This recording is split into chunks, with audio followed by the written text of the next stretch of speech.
Hello दोस्तों। आज का हिंदू एडिटोरियल का टॉपिक है फ्रंटियर पॉलिटिक्स, यानी कि सीमांत क्षेत्र के जो पॉलिटिक्स है, राजनीति है, उसी पर है।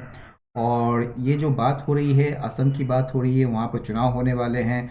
और वहाँ का विधानसभा चुनाव में जो अभी इशूज़ जो है, सबसे मुख्य मुद्दा जो उभरा है वो है आइडेंटिटी इशू। आइडेंटिटी इशू यानी कि पहचान के जो मुद्दे हैं, पहचान इन द सेंस आप हिंदू हैं या मुस्लिम हैं, या फिर जो है आप वहाँ के मूल बाशिंदे हैं, या फिर बाहर से जो अप्रवासी लोग आते हैं वो हैं।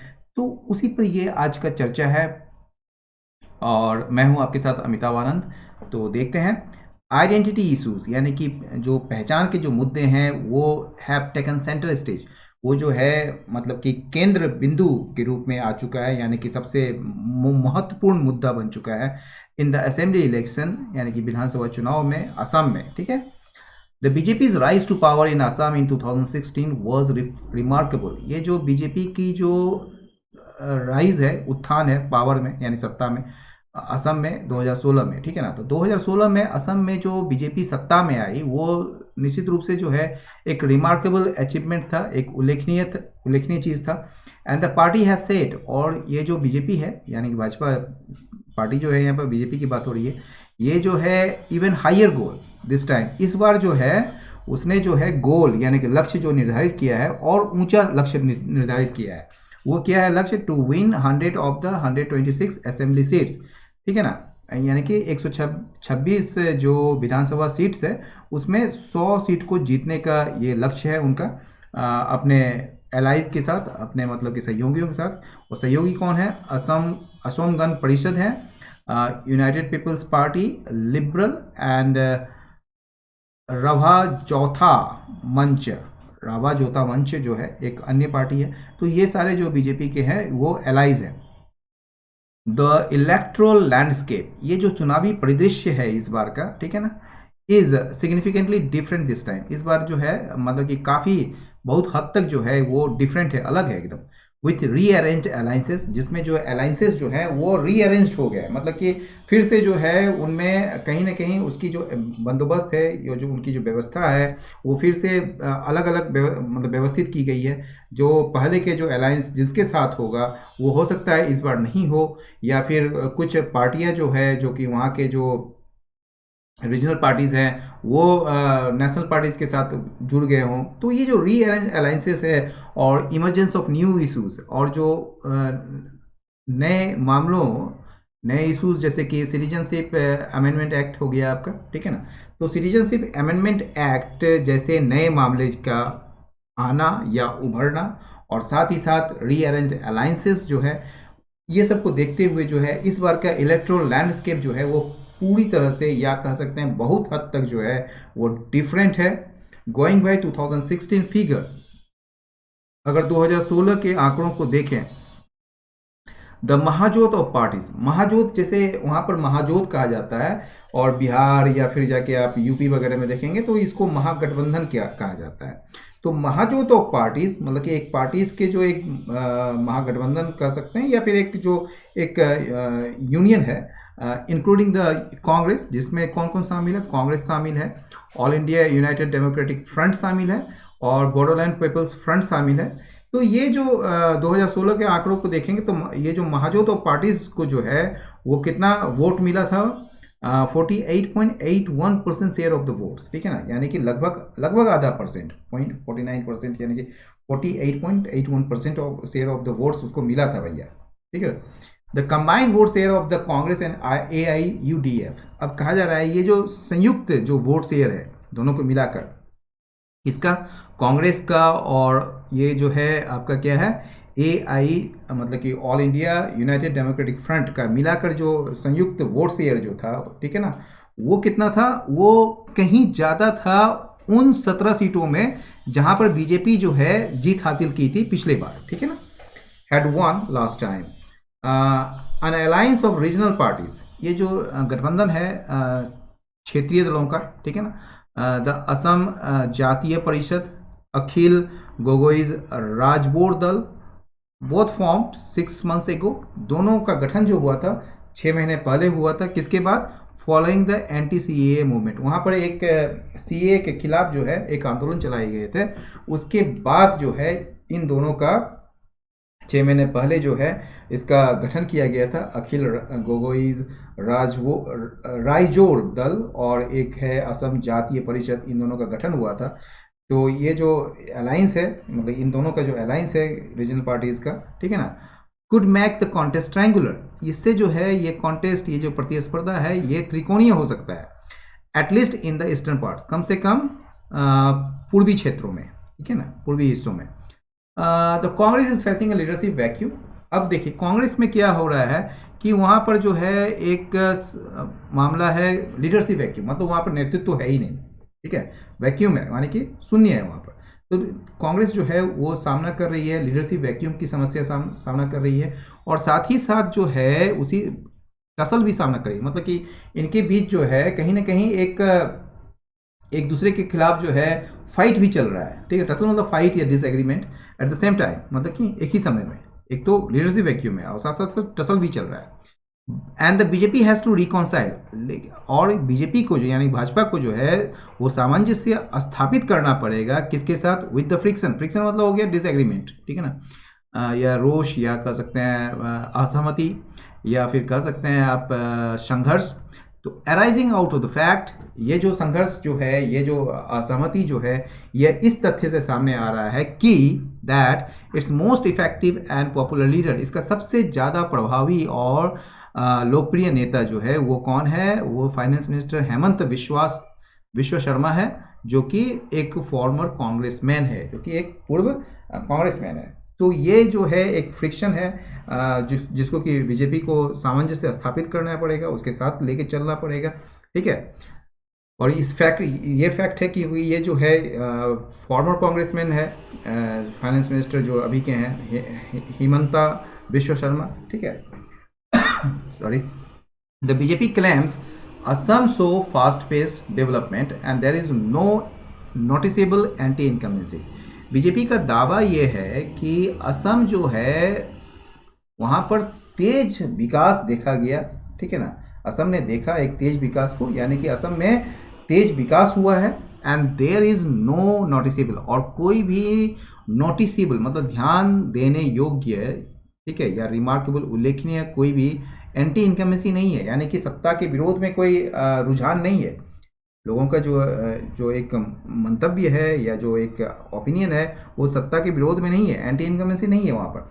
The outcome will be determined by the other issues, लेकिन ये जो परिणाम होंगे वो निर्धारित होंगे किससे, अन्य मामलों से, एंड पर्टिकुलरली और ख़ास करके आइडेंटिटी क्वेश्चंस से, यानी कि पहचान के प्रश्न से, that have become more fraud this time, जो कि इस बार जो है कहीं ज़्यादा क्या हो गया है, फ्रॉड हो गया, यानी कि आंसर्स, यानी कि एक तरीके से वरीनेस, एक तरीके मतलब कि चिंताजनक हो गया है इस बार।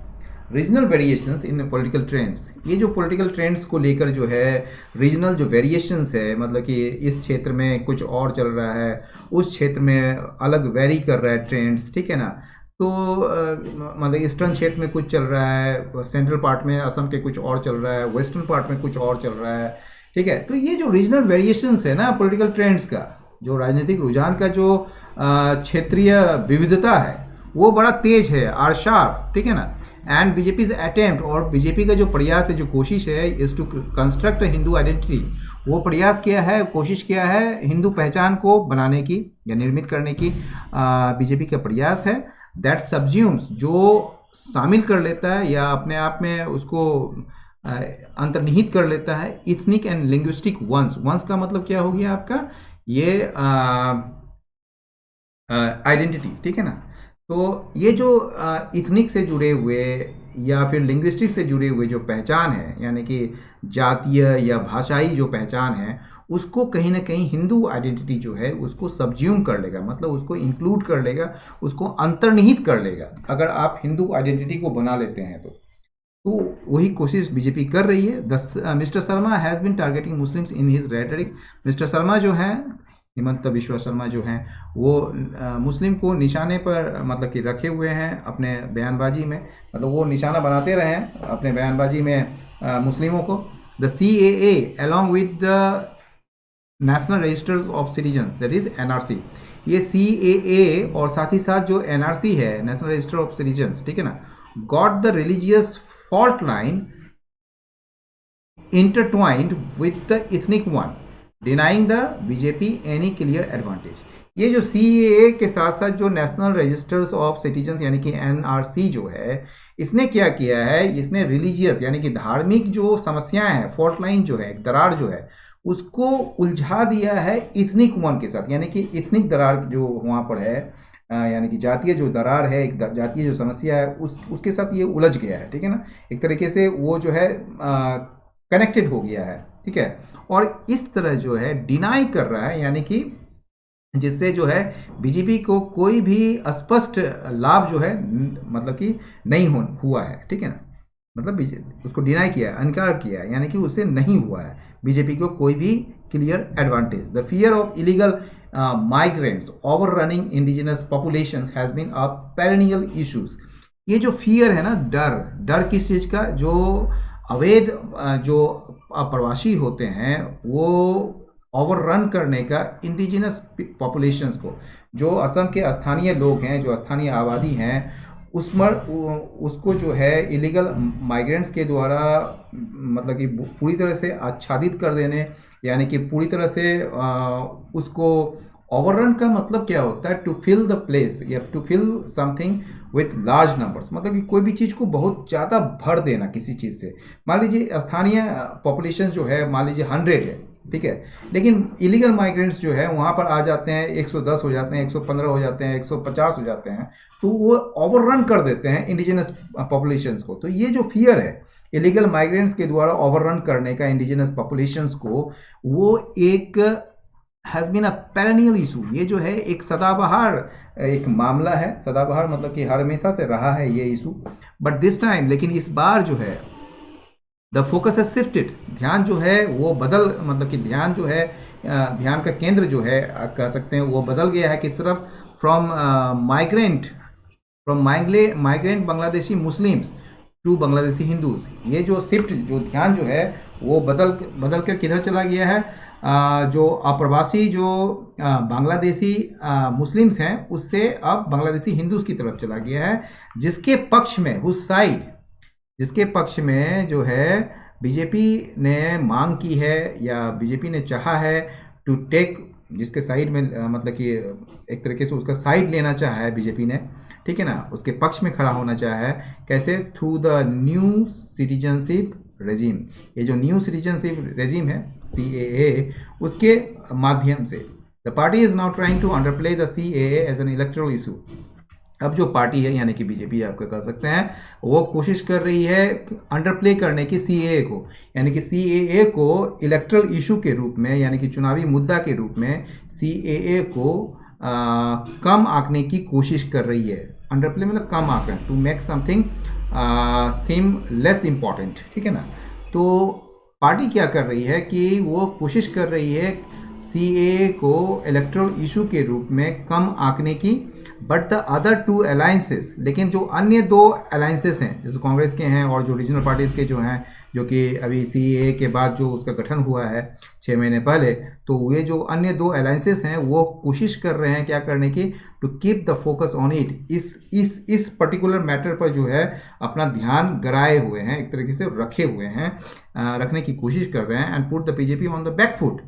और इसने जो है कोशिश किया है क्या करने का, बीजेपी को रक्षात्मक मुद्रा में रखने का, यानी कि बैकफुट में ढकल देने का एमंग द इंडिजिनस पॉपुलेशंस, यानी कि स्थानीय जो आबादी है उसके बीच बीजेपी को बैकफुट में धकेलने की कोशिश इन्होंने किया है या कोशिश कर रहे हैं ये दो alliances. The issue is also a red flag for majority of issue. ये जो इशू है, ये जो मामला है, ये मतलब कि एक तरीके से चेतावनी है, एक तरीके से मतलब कि रेड फ्लैग है, ठीक है ना। चेतावनी है किसके लिए? For a majority of Muslims, यानी कि बहुसंख्यक मुस्लिमों के लिए, मतलब कि बहुसंख्यक मुस्लिम नहीं कहेंगे, मुस्लिम के एक बड़े आबादी के लिए, एक मतलब कि ज़्यादातर मुस्लिम्स के लिए, who constitute 34% of Assam population, जिसका जो असम में जो पॉपुलेशन है, असम की जो आबादी का वो 34% है, ठीक है ना, who constitute 34% of Assam population. The BJP has been trying to mobilize sentiments around the encroachment by Bangladeshis of forest and swaths of lands belonging to Vaishnav monasteries. अब भाजपा जो है वो क्या कर रही है, वो कोशिश कर रही है सेंटिमेंट्स को मोबिलाइज करने की, मतलब इकट्ठा करने की, जुटाने की. किसके चारों तरफ? Around the encroachment by Bangladeshi of forest and swaths of land belonging to Vaishnav monasteries. यानी कि वैष्णव मोनेस्ट्री यानी वैष्णव मठ से संबंधित जो लैंड है, ठीक है, जो लैंड है और जो फॉरेस्ट है, यानी कि वैष्णव मठ के जो लैंड्स हैं, जमीन है, और जो वन है, वन क्षेत्र हैं, उनका मतलब कि एक तरीके से बांग्लादेशियों के द्वारा उसका अतिक्रमण जो किया जा रहा है, उसके चारों ओर और बीजेपी चाह रही है या कोशिश कर रही है एक सेंटिमेंट बनाने की, मोबिलाइज करने की. Floods that wash away farmland and dwelling areas.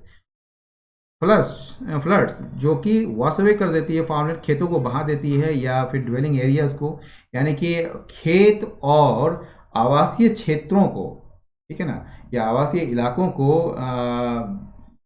एक तरीके से बहा देने वाले जो बार है, ठीक है ना, या एक खेत और मतलब कि आपका आवासीय जो इलाके हैं उसको उसमें आने वाले जो फ्लड्स हैं, ठीक है, आने वाले या उसको बहा देने वाले जो फ्लड्स हैं, यानी कि बाढ़ जो हैं, एंड द डिस्ट्रेस और जो संकट है प्लांटेशन वर्कर्स के बीच. प्लांटेशन वर्कर्स मतलब जो बागान में काम करने वाले जो कर्मचारी, मतलब कि कामगार हैं, उनके बीच जो संकट के जो क्योंकि अगर फार्मलैंड ही खत्म हो जाएगा तो उस बागान में तो वो आप काम कर ही नहीं सकेंगे, क्योंकि आसाम वगैरह में चाय की खेती बहुत होती है.